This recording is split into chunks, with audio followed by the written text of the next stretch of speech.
ওটিটিতে আসছে রকস্টার, দেখা যাবে ঘরে বসেই। ঈদুল আজহায় মুক্তি পেয়েছে আজমান রুশো রকস্টার ছবিতে প্রথমবারের মতো সঙ্গীত শিল্পী চরিত্রে অভিনয় করছেন শাকিব খান। বিপুল আলোচনার জন্ম দিলেও শেষ পর্যন্ত ছবিটি আশানুরূপ সাফল্য পায়নি। এবার সেই রকস্টার আসছে ওটিটিতে 23 জুলাই। ওটিটি প্ল্যাটফর্ম চরকিতে মুক্তি পাবে ছবিটি। আজ খবরটি নিশ্চিত করেছেন চরকি। ফেসবুক বার্তায় বলা হয়েছে, অহংকার থেকে অনুতাপ, পতন থেকেই পুণ্যজন্ম। 23 জুলাই বাকি সব প্ল্যান বাদ, কারণ সিনেমা হল কাঁপিয়ে এবার রকস্টার আসছে চরকিতে।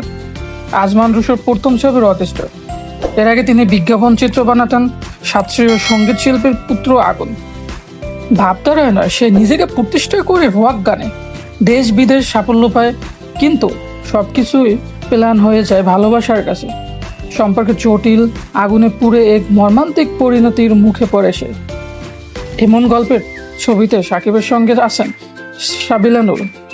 এছাড়া অভিনয় করছেন তানজিয়া জামান, মিথিলা, সুনিধি নায়ক, পান্থ কানাই, রোজি সিদ্দিকী, তারিক আনাম খান, দিলারা জামান, কাজী সাবির প্রমুখ। ছবিটির সঙ্গীত পরিচালনা করছেন জাহিদ নীরব। শাকিবের ছোটের সবগুলো গানের কথা সুর ও কণ্ঠ আহমেদ হাসান সানের। এর বাইরে 2টি গান আছে পান্থ কানাই ও অঙ্কন কুমারের।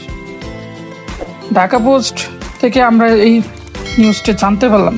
সবাই আমাদের পাশে থাকুন, সবসময় সাপোর্ট করুন।